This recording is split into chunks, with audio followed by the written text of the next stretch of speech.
We live in a time of global transformation. The Energy Futures podcast explores how we can accelerate the expansion of clean energy technologies and reduce our reliance on fossil fuels. From heating and cooling our homes to moving around our planet and beyond, we bring together researchers, scientists, business leaders and communicators to exchange knowledge and try to answer one important question. How can we create a sustainable energy future for all? This podcast is produced by Energy Futures Lab of Imperial College London. Given the challenges the aviation industry faces in rapidly decarbonising, how are innovative solutions and collaborative efforts shaping the path towards sustainable air travel? Today's episode is hosted by Dr. Nadine Moustafa, a research associate at Imperial College London specialising in carbon management and decarbonisation technologies. Her guests are Dr. Rhea Liem, Reader in Sustainable Aviation Technologies at the Department of Aeronautics, Imperial College London. Her research bridges the gap between computational science and real-world implementations to support sustainable aviation goals, with a focus on multidisciplinary design optimisation, hybrid modelling, and complex system modelling. Kerri Moss, Head of Partnerships at Impetus Carbon, and a member of the International Society of Transport Aircraft Trading. Kerri is a pioneer in decarbonising aviation and a natural connector, leading innovative investment opportunities in sustainable finance through partnerships like Spark Change. In this episode, they discuss why aviation needs investment to transition to low-carbon air travel, the challenges the aviation industry faces in its journey to net zero, initiatives, research and organisations leading the way to sustainable aviation. Hi everyone, welcome to Energy Futures podcast. Today we'll be talking about aviation industry and specifically about sustainable aviation. I'm joined here by Dr. Rhea, who's one of our very own at Imperial, and Kerri Moss. I'll leave the introductions up to you guys, I think. So Kerri, do you want to go ahead and introduce yourself? Sure, thank you so much for having me. My name is Kerri Moss. I run Impetus Carbon, which is an outfit doing exactly that, trying to make aviation sustainable, which is no small feat. I'm a trained journalist. I grew up in the United States and I've been in London for 27 years and I grew up in aviation. So my grandparents were in aviation. My parents actually met because of aviation. They met at the Boulevard Building bar where my dad was working at British Airways, my granny was working at British Airways, and my granny went home and said to my mom, there's a handsome new guy at work. So my mom rocked up at the bar and the rest is history. I'm the oldest of 5 kids and yeah, my dad stayed working at British Airways for most of his professional career, so I was very fortunate enough to have grown up flying. Growing up, I was on the Concorde. We were flying around the world. Every time that my dad was opening up a new airport for British Airways, we were there. So it was, it shaped who I am as a person, and that's why I'm so passionate about making sure that people realize that aviation is a force for good.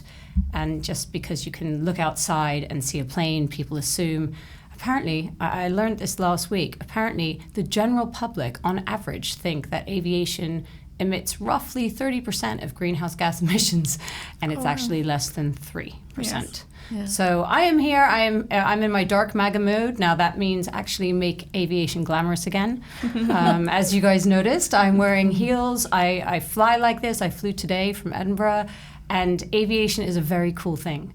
We transport people from continent to continent, fly for 14 hours at 45,000 feet, it's amazing. So it's about understanding how we can work together with very clever people like you guys and gregarious, outgoing people like me, and make sure that people keep flying and integrating. Thank you for that. I think I'll have a lot of questions about like the global perspectives of aviation. But before we move on, Rhea, do you want to introduce yourself? Okay, thank you. Hi, I'm Rhea Liem. So I just recently joined Imperial College London as a reader in Sustainable Aviation Technologies. So I started my sustainable aviation research actually at the beginning of my grad school. So when I did my master at MIT, I think that's where I came across courses in because my original degree was actually not aeronautics. So I came across courses and projects in aviations, and then I joined a sustainable aviation research group, and the rest is history. So I think for me, aviation is definitely important because I've been traveling around a lot, because like UK is actually my 6th country to live in. So, and being far from the family, I think it's very important to be able to visit family and friends when I have time. Yeah. So aviation is very important, and there are a lot of interesting going on in the research as well to make it sustainable. I think you both answered my first question, which was going to be, can you share your perspectives on the benefits of aviation in our globalized world? And that's, I mean, you've mentioned connecting cultures, so you've lived in 6 countries, but also enabling economic growth, and so I think I'll ask Kerri if you can comment on that, maybe like the enabling economic growth, because the connecting cultures I can totally relate to. I mean, I wouldn't be here if it wasn't for traveling, right? Like I've studied in the UK, I've done my PhD here, and now I'm doing research here. And so I can totally relate with that. I wouldn't be here if I can't visit my family. And, aviation makes that possible. But aside from that, so aside from the, people's perspective, what about the economic growth of it? Do you want to comment on that a bit? Yeah, sure. So I guess first off, I did grow up in the United States in the 80s and the 90s, and that's when there was lots of flying. And it, as I said earlier, it made me who I am today. So I don't feel that I should be able to take that away from, say, a growing family in India or in China, because those nations are now really grabbing a hold of aviation. Aviation is a force for good in terms of economic benefits as well. In terms of in the European space, a lot of people actually utilize low-cost carriers to get to work, and so there's lots of different angles and aspects within it. And also, Boeing and Airbus also, they contribute a lot to military operations as well. So there's a lot of money in the aviation ecosystem, that's for sure. And I think lots of jobs. Yeah, exactly. Like the jobs opportunities. I think the aviation sector is responsible for around 80 million jobs, if I'm not mistaken, and half of it is actually from tourism industry. So it's like direct, indirect, and also like the auxiliary industry that supports. That's super that is supported by aviation. That's super interesting because so a piece of work I've done was on socioeconomic impact modeling, and a lot of the time when we do those kind of models, people usually look at the direct effects. So they look at the immediate jobs that you would produce within this plant, for instance. And we tend to ignore the indirect effects because actually, for example, if we were to decarbonize, for instance, a cluster in the UK and you put your money there, you can, quantify the direct jobs, but also if you don't quantify the indirect jobs, you're missing out on all the other regions, you're supporting by decarbonizing this cluster, for instance. And so the indirect aspect of it is quite interesting. And so I think, given that we've kind of talked about how important aviation is and why we think it's quite important, for example, from our perspectives, but also from an economic perspective, I wanted to ask, how do you define sustainable aviation, and what do you think that means? Well, if we look at the definitions of the word, sustainability means we want to be able to maintain the thing as is, right? So in other words, we want to still enjoy the benefits of aviation for us, for traveling, and also what the benefits that it can bring to the society, the jobs, employment, the cultural exchange and everything, and the economic growth. And when we talk about aviation, I think we cannot forget about the e-commerce that has been widely supported by the aviation industry. So sustainable aviation, so I guess we want to still be able to enjoy that, but without the negative impacts. So I think it is not possible for us to reduce the number of aviations. The pandemic was give us an evidence that people will not stop flying even when things became difficult. Once the border was opened, like people start flying again, and So from research perspective, I think it is our job or our responsibility, not really responsibility, but is our commitment to try to find new technologies, new operations and the combinations, and combine with the policy decisions from government institutions. I think we want to make flying sustainable in the sense that we can maintain this industry, we can maintain the benefits by but still we try to reduce the negative impacts to the environment. Yeah, it's interesting that you mentioned the pandemic and e-commerce because, I mean, if you look at the greenhouse gas emissions globally during the pandemic, it decreased. There was a small blip. Yes, yeah. And I think people tend to forget that other than people flying, there's a lot of goods flying that also contribute to the economic growth. And all of these things, that we buy online and get delivered the next day or the same day, and they come from, of various countries. And also it comes from countries that we're supporting in the development part of their phases, right? Kerri, do you want to add anything to that in terms of what sustainable aviation means to you and how do you think it will look like in 20 years, for example?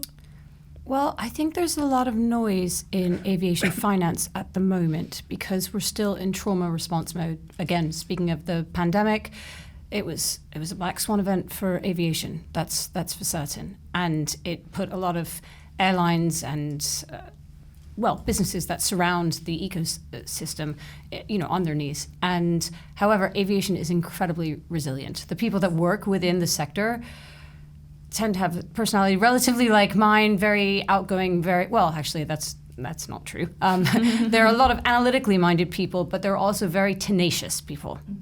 Very, very tenacious people, and we rebound, we come back. So we had this black swan event, COVID, and throughout it we figured out ways to survive.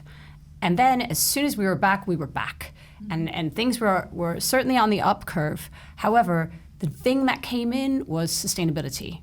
Actually, at the time it was called ESG. ESG is now a bad term in aviation. No one really uses that on their title anymore. Everyone says sustainable aviation. But fundamentally, what's happened is, as a culture, as a sector, we've come back from a trauma response almost, and now this is the new thing. So 2 years ago, everybody was talking about sustainable aviation. It was sustainable aviation fuel. It was about electric. It was about hydrogen. It was how whether or not the EU ETS was going to win, CORSIA was going to win. It was a huge thing, and then all of a sudden it stopped. So it's come back, thank goodness. But, we have a lot on our plate because it's a hard to abate sector. I mean, there are some people, in the past sort of 3 months that have actually come out very publicly saying, stop picking on us basically and go pick on another easier to abate sector. How about we take the money that we've raised for sustainable aviation, i.e. SAF or hydrogen or electric, and funnel some of that into an easier to abate sector. And I have to say, there is some validity in that, in my opinion, because we need to get the right funding into these projects. And, specifically, sustainable aviation fuel, that's for the 2030s. There isn't enough investment from big oil companies. They are missing. It is very, very clear. And it's sort of the elephant in the room. And all the, I was at a conference earlier last week, talking, it was the sustainable, now I can't even remember which aviation carbon. And this was the big sort of headline, where are the oil giants? And of course, the lady from Shell raises her hand and says, I'm here, but we need intermediaries. But fundamentally, everyone's there. The intermediaries are there, but they're not backing. Yeah. So that's what we need now. We need big money. But it seems as if that may not happen. So yeah, we'll go through it, I guess, in a bit. Yeah. But I think all of the different decarbonisation technologies or all the different things that we need to get to net zero are facing a similar problem. But also, as you said, a lot of these industries might have it a bit easier than aviation, because aviation by nature is a hard to abate sector, right? But generally speaking, if you speak to anyone in any industry where they're trying to decarbonize, they're like, oh, well, these technologies are expensive, and we're waiting for them to come down, and researchers are working on it, and so on and so forth, trying to increase the efficiency and hence decreasing the costs in the long term. But I think one of those things that if people are looking into is the emission trading scheme and how that will impact all of these different industries into reducing their emissions or removing their emissions. And so I was wondering, since you've mentioned it and also since this is your expertise, I wanted to ask, how do you see those policies evolving essentially, and how would it impact the aviation sector, especially within the ambitions in decreasing emissions? So first off, I would say it's not a scheme, it's a system. And that's really important because the word scheme almost has connotations of they're trying to trick you. And the thing that I like the most about the EU ETS is it's legally binding and very direct. And you can look it up and and the EU is backing it. So that's the good bit. It's seen as the stick. It can equal the carrot too. Aviation specifically, we have the Innovation Fund, which I'm sure you both are familiar with, but for the listeners, they've funneled more than 4 billion euros into supporting sustainable aviation in terms of the transition. So you just have to apply. You have to go to the EU, download loads of forms and fill them in and apply. And SAF projects, hydrogen projects, electric propulsion projects, they get funded. So yes, it is the stick, but it can equal the carrot too. And that's how why I started my business, was to actually make sure that people were aware of that, because the commissioners don't really speak to the press that much and they don't come to that many conferences. And, they work within a lot of, bureaucracy and framework, shall we say.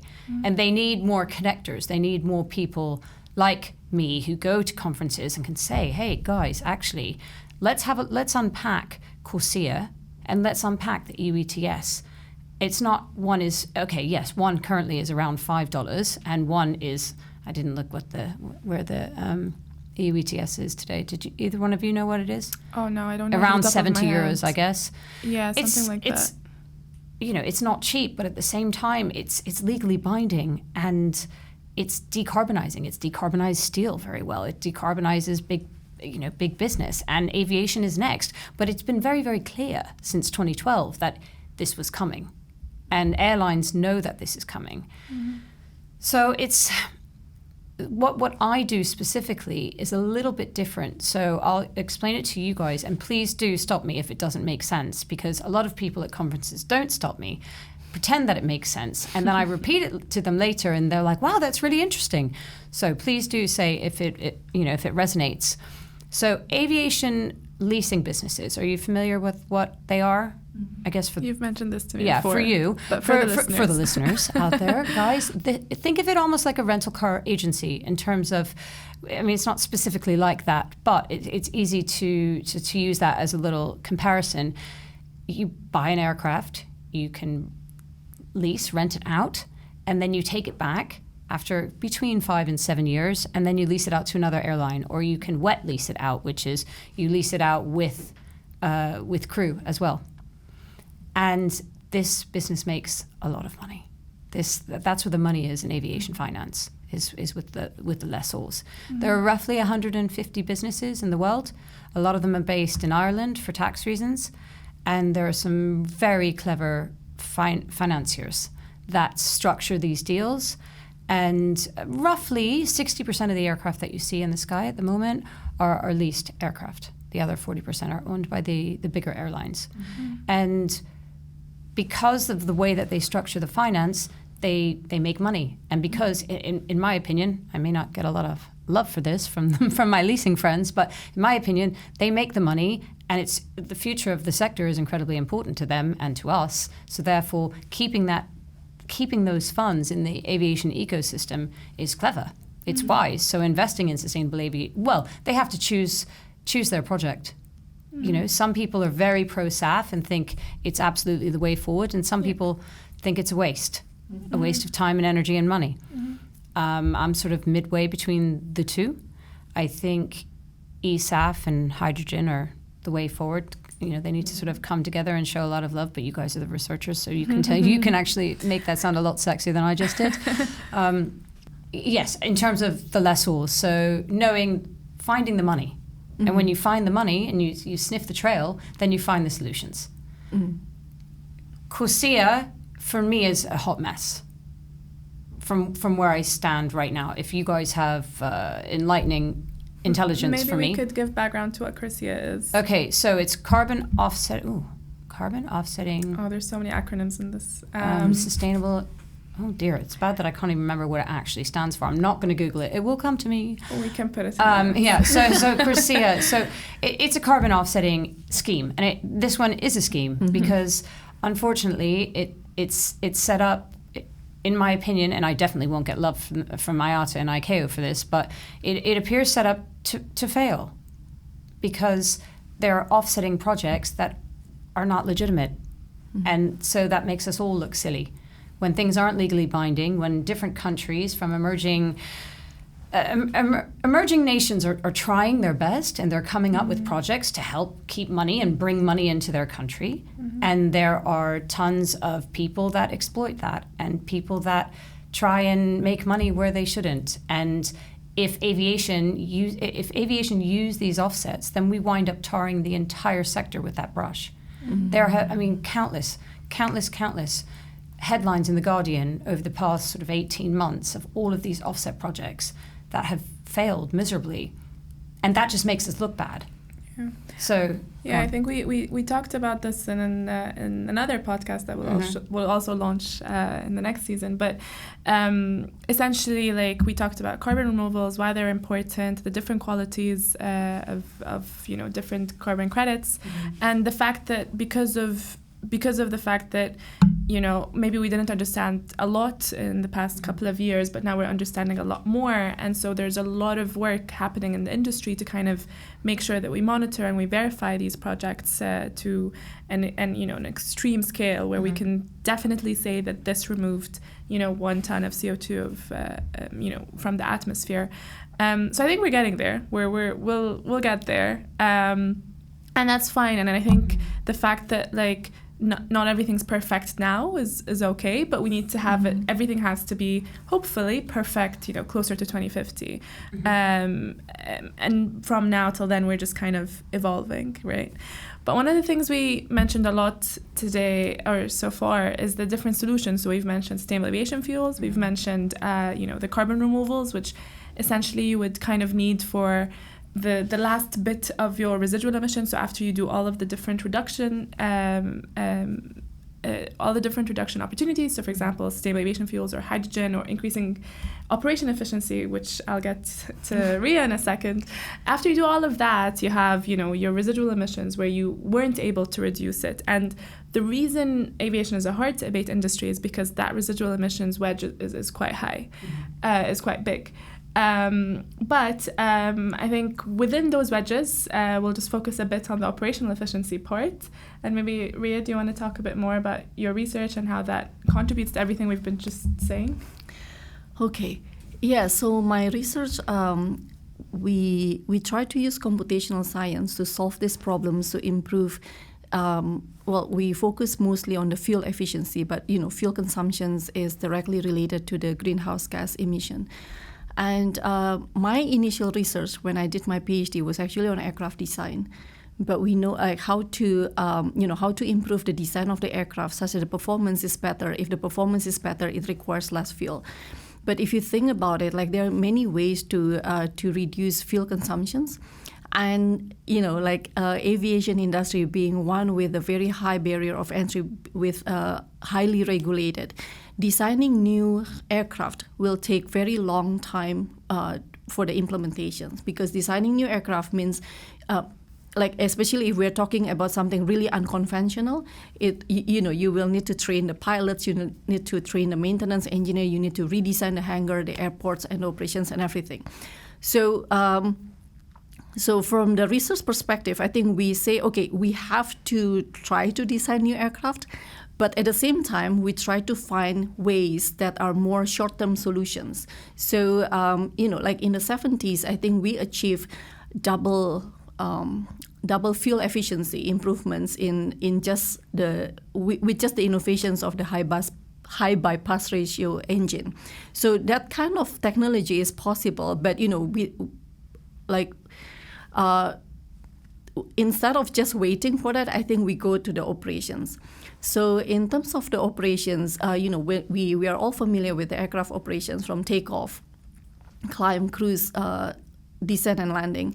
And by changing the velocity profile, it might change the aerodynamic performance. And by changing the aerodynamic performance, it will change the fuel consumptions as well. And I think, during cruise, it's usually quite standard, the procedure, I mean. But during climb, so during the departure, we know that during departure, I think when aircraft is climbing, that is actually a congested area, right? Because this is the area, the terminal region around the airport, when a lot of aircraft are taking off and landing. So by optimizing the trajectory during that time, we can try to reduce fuel consumptions as well as the noise. Because noise emission, I think we cannot forget that noise emission is also considered as an environmental impact that we need to reduce. And in terms of the fuel consumptions, I think during the climb, because of the thrust required to climb, to defy gravity, basically, so that takes a lot of fuel. So if we can also, try to optimize this trajectory, I think that will help reduce the fuel consumptions. So in this industry, I think whatever you can reduce, you try to reduce, even if it is just like a few percent. But if you translate that few percent into dollar values, I think it's still a lot of money. Yeah, I think in all the podcasts I've been within the Energy Futures podcast, I always say that there's no silver bullet technology, and we really need to be focusing on all of the different tools that we have. So whether it's sustainable aviation fuels, and even within sustainable aviation fuels, there will be a lot of different branches within that, right? And then hydrogen and aircraft design, as well as operational efficiency, and also carbon removal. And so... Can I ask a question? Yeah, of course. So what about the SES, the Single European Sky? Has that been integrated into your research? Not really, because, I'm new to Europe, UK. Okay. So, and I think that actually helps because it's more coordinated. I think that was the challenge. Before coming here, I did research for like 9 years in Asia. And one of the challenge we face when we did this research is because everything is so restricted, we can only modify things or we can only control things within our own airspace. So even back then, over there, we talked a lot about the European system where everything is more coordinated. So I think, with more coordinations and with more airspace to use for aircraft to operate, I think it is you can achieve better efficiency overall. But again, when we talk about better efficiency overall, there might be some airlines that might be disadvantaged a little bit. Like all this kind of needs to be considered as well. Yeah, and I guess the indirect effects of everything. Yeah. I also had a question. So a lot of what you mentioned is computational research. Yeah. I'm only asking this because I did my PhD was experimental based. I was very much in the lab in front of a reactor for hours and hours and hours.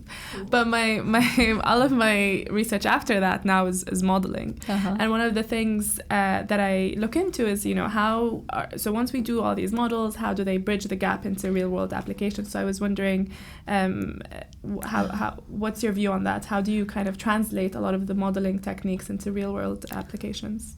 That's a very interesting question because it was, the research question that is very close to my heart. Honestly, when I started my PhD, I thought, well, everything is already so fancy, like the CFD analysis to analyze the aerodynamic performance, but how close are they to the real world application? So I think the reason why I add the operational flavors in my aircraft, even in my aircraft design research, is because I realized that historically, traditionally, the research is done. One thing about the aviation is even though the technology changed and has improved a lot in the past few decades, but if you think about it, the design process remains practically the same. Now it's already changing, but the design process that they use, like to design an aircraft 50 years ago, is still the same. They still assume a nominal condition. They still assume a certain design missions.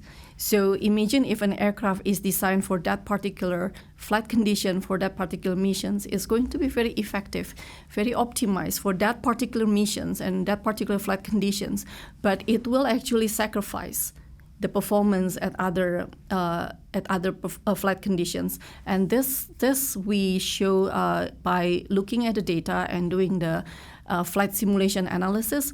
And we saw that, yes, if you optimize the aircraft at the particular flight conditions, the fuel consumptions at other flight conditions will actually be worse.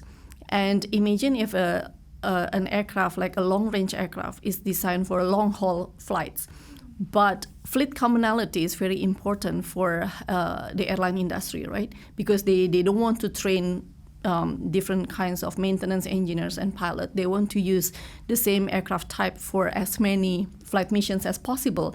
So that fleet commonality means that the aircraft that is designed for long range is often used for the short-haul flights and medium-haul flights as well, which means that, and in some airlines, actually those non-nominal conditions are the majority of the flight conditions, which means that the aircraft is not operating at the optimum conditions. So we found that is one of the contributor to the fuel inefficiency. So I think computational science, one of the benefit is because we can analyze things that are too hazardous, too dangerous to do experiment. Like with aircraft design, you have to rely on computational science, because you cannot just try a design and let somebody fly it and see whether it crashed or not. This is not something we can do or even consider, right? So computational science allows us to do all this, to simulate all these scenarios, to analyze the worst case scenarios, to analyze the data, to look at the operational data, how the aircraft is actually used, and how we can use that data into the optimization process. So I think to answer your questions, how to bridge the gap between computational science and the real-world applications, if you see the trend, we include more and more data. Mm-hmm. So data analytics, data science, but being a very physical system, we cannot forget about the physics-based equations, physics-based model, because those models are the ones that can explain what happened. What happened if you increase this? What happened if you decrease this?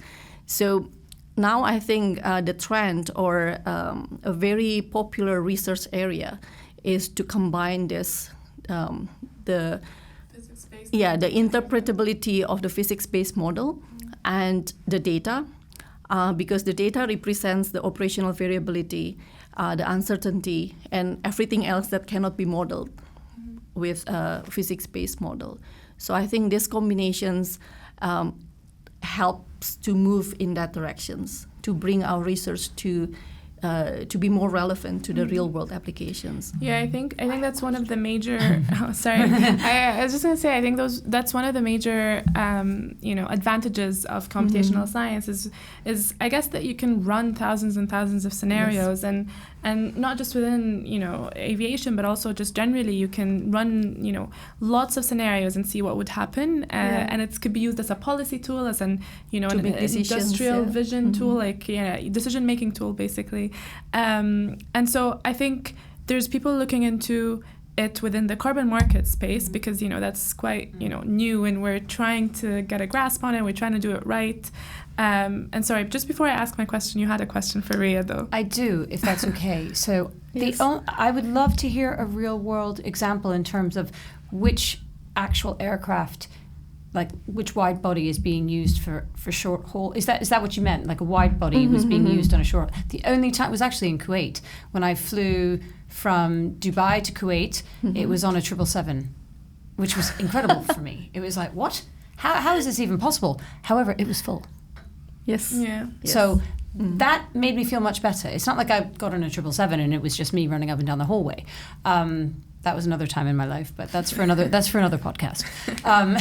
But I would love to hear, is that what happens a lot more in Asia? Because I don't think European operators do that. I don't. Well, that's one example, that the particular aircraft type. Yes. So I think from the data that we study in Hong Kong, Okay. Even Hong Kong, from Hong Kong to Singapore, Hong Kong to Taipei, which is like really short distance. Yeah. They use the same aircraft type as Hong Kong to New York and Hong Kong to London. I think that's just an example. Wow, okay. And yes, because there's a high demand, because Hong Kong, London, New York, they are all finance hubs, right? And I think interestingly, if you know, Boeing 747 is one of really big jumbo jet, the first jumbo jet. Many decades ago, I don't think it is still operating. They designed, believe it or not, a domestic version of 747. It's called the 747 SR. Because at the time the domestic market in Japan was booming. But I think this is like the 80s or, this is long time ago. So that's amazing how the domestic demand or the short haul demand was so high that they actually use big aircraft that was not designed for short distance. Okay. And that affects the overall fuel efficiency. Because I think when we look at fuel efficiency, we look per operations, but I think it's more importantly to look at the aggregate fuel efficiency, right? So that's why I like to find the optimum overall fuel efficiency. It is possible that we might have to sacrifice the performance in some cases, so to balance the fuel efficiency across different flight missions to be more equal. So something has to sacrifice something. So that's where computational science can be very helpful. Yeah, and computational science, if you plot the graph, then you can get the insight. What happened if you do this, like the sensitivity analysis, trade-off studies. Mm-hmm. So it is possible with computational science. Yeah, and everything you do, I think there will be an opportunity cost somewhere, and so that's why. Yeah. And also because it's a computational thing, you need to do the sensitivity analysis and see what would happen. Mm-hmm. And I think so. Now there's a lot of research about how will carbon markets evolve, and the sensitivity analysis for that is quite, hectic. Yeah. That's a good word. Too many stakeholders. Exactly. There's just so many different things that, and competing interests. There's so many different industries. There's, within those industries, there's all these different industrial stakeholders that want different things. Yes. And then you have the policymakers, and then you also have the, public and what their thought process is. And so I think, Kerri, my question was going to be, what changes or innovations, whether there will be innovations, do you kind of foresee in carbon markets that could basically drive this decarbonization in aviation? Well, that's a giant question. Let's see if I can come back with a giant answer. Or maybe if you think there's like certain things that need to be done. I mean, I have one that I'll say after, but tell me what you think. Well, I think that we all need to we need to agree on things that are legally binding. That's important. And I agree, there is a place for the voluntary carbon market. Of course there is, because we can't decarbonize fast enough. I do think, I know humans operate better, it's human nature, we operate better when we're a little bit scared. I'm a mother of 4 children. I have to do carrot and I have to do stick. If you do one or the other, it doesn't work. You have to do both. And I think that that's what we really need to do. We need to have these incentivizations. I think that, like him or loathe him, I think Trump is essentially a businessman. And I think that this will be good for sustainable aviation. I know a lot of people think that I'm a bit of a loon for saying that, but maybe I'm just a positive optimist. I really do think he will see that there's money in this. Boeing are out there raising loads of money at the moment. It's no big surprise because they know it's coming. I, separately think that I actually do. I think the US might have a resurgence, more of a sort of 80s feel to it in a couple of years' time. I think that will be beneficial for aviation because we need solutions. But it was in the late 60s when the 747 was flying. I mean, for goodness sake, the Concorde was faster than twice the speed of sound. If we can do this as humans, we can't go backwards. It's just silly. We do cool things, so it's like we should punish ourselves for doing cool things. We have to figure this out. Surely we can figure this out. So the evolving carbon markets for aviation, carrots and sticks is what I think. I think there is a strong possibility that China will not adhere to CORSIA when it is mandatory. And I think that if that happens, the US will not. And so if China doesn't and the US doesn't, then CORSIA unfortunately will fail. And if it does fail, and I know this is a bit controversial, but you didn't invite me on here to say things like everybody else. So if it does fail, then we're presented with, well, a lot of wasted time, effort, and money, but also we're presented with a huge challenge. So thinking ahead, how do we deal with that? Okay, I know the EU ETS is expensive, but if it's departures only, a lot of airlines think that that's fair. Some, I'm sure you can guess which ones don't, the ones that it affects the most. But I think that that's the best way to actually get reform within this sector. Because paying $5 for CORSIA, like having an amalgamation of the two, the carrot and the stick, and ensuring that more money is allocated for decarbonisation sort of projects such as hydrogen SAF, as in green SAF, properly green eSAF, more projects on electric hybrid aircraft. There are some great projects out there at the moment. And, depending on who you speak to, whether or not they'll come, they'll be flying before 2040. Some people say it'll be mid-2030s. Brilliant. I mean, that's fantastic stuff. But we need more money put into that stuff. We can't just kind of cross our fingers and hope that it happens.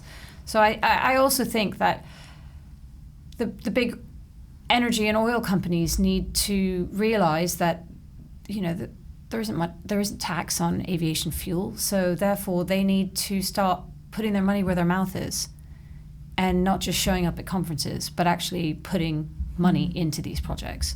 I think that will instantaneously reform how carbon markets actually exist.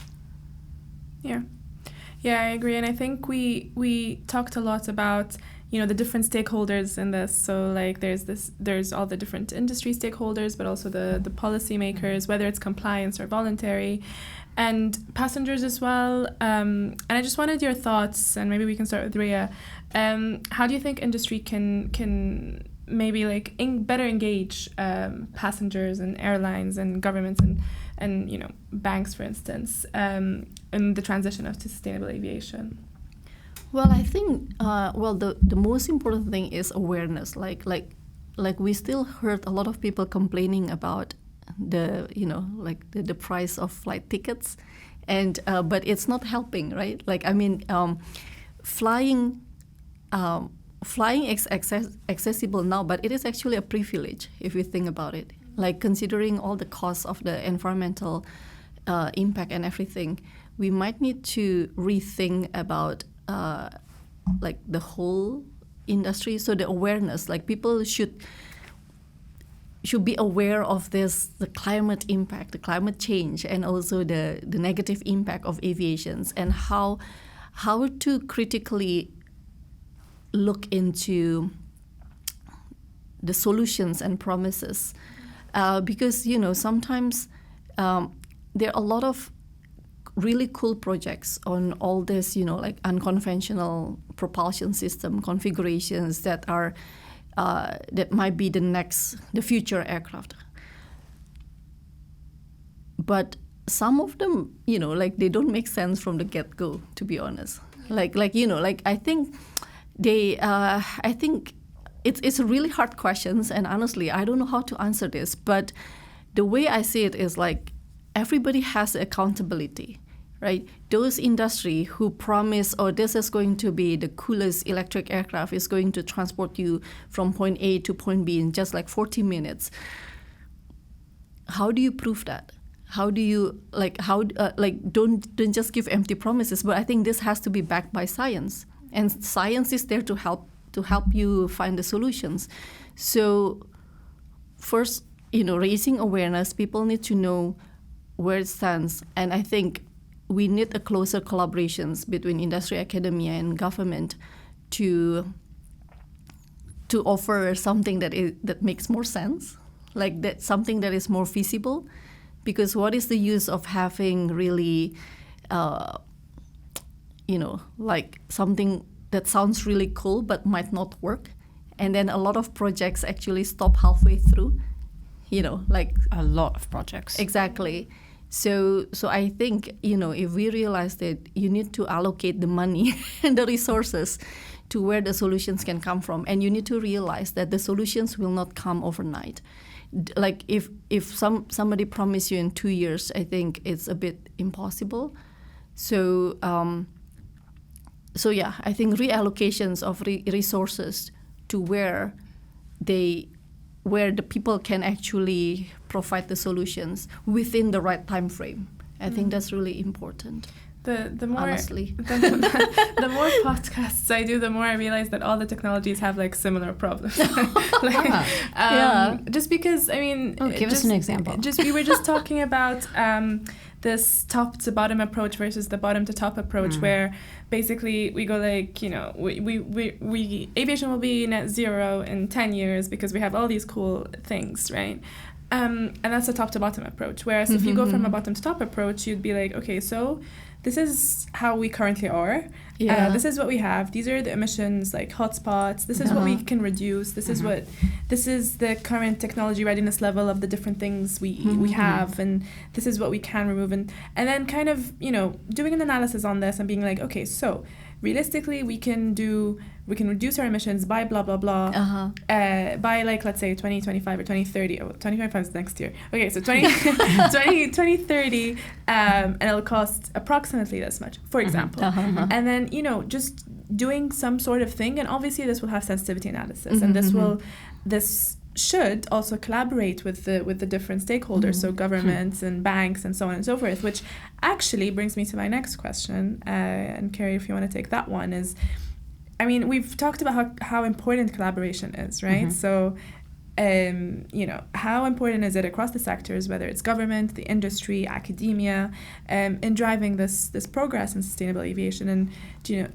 have you seen good examples? But also just, I don't know, from your industrial perspective, how important is it? Are we doing well? What can we do better?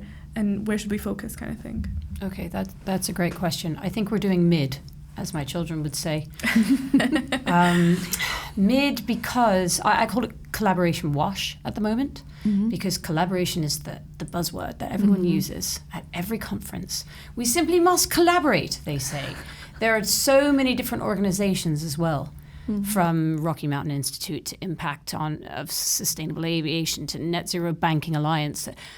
And they do fabulous conferences, and they're put on by big corporations that spend a lot of money for people to get together. And I really, truly think it's very important that we do get together, because imagine if we were doing this podcast and we weren't in the same room. It would be rubbish. You couldn't smell my nice perfume. But but that's important, right? Because it's what makes us humans.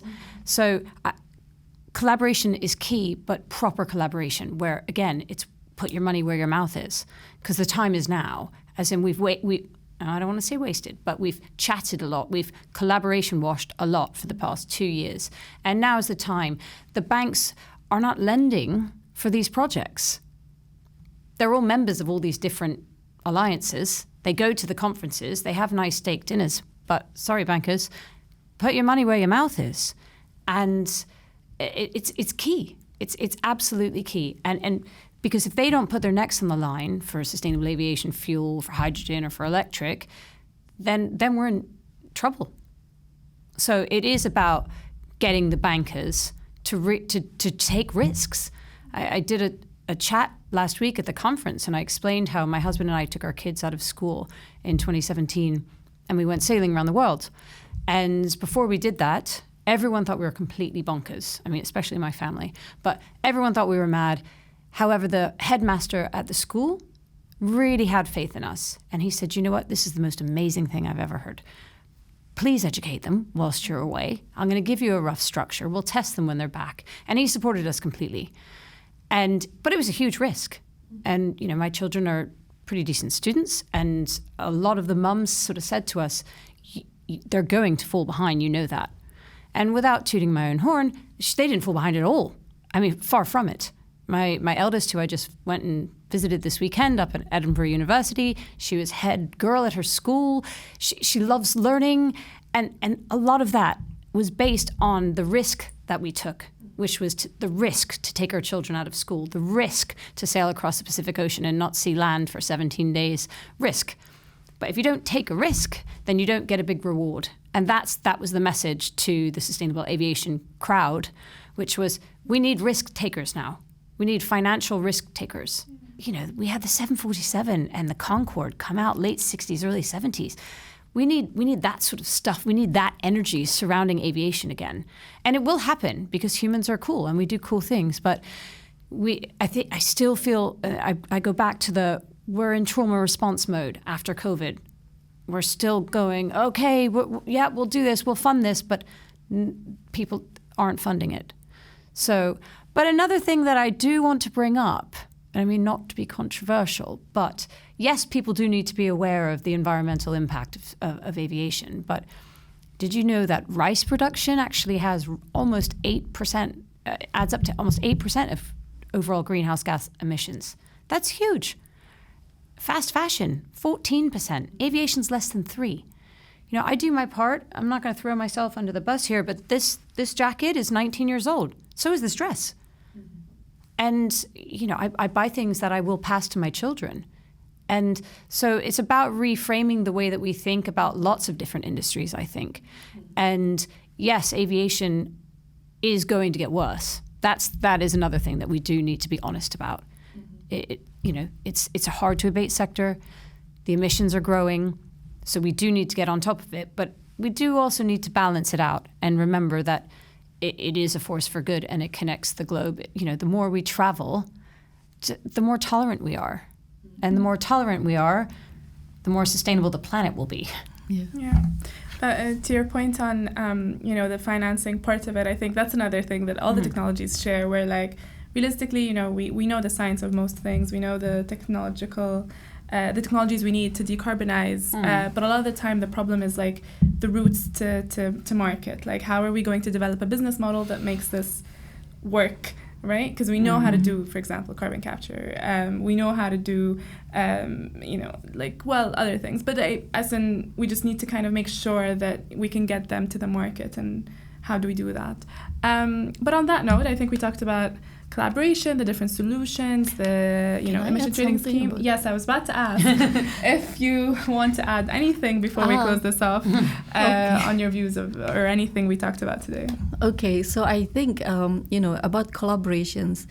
In ideal situation, in ideal world, I think what we have to do first is to align the motivations and the goal, because currently there are collaborations already between government, academia, and industry. But if you think about it, the motivations might still be different. The final goals might still be different. Like the industry might still go for the economic benefits, like the profitability. And academic, some academics still go for publications. And not all, of course, good publications are good, but some publications are, sadly, just for publications. And then for government, they might have other motivations, like for elections or whatever, or to get popularity or whatever.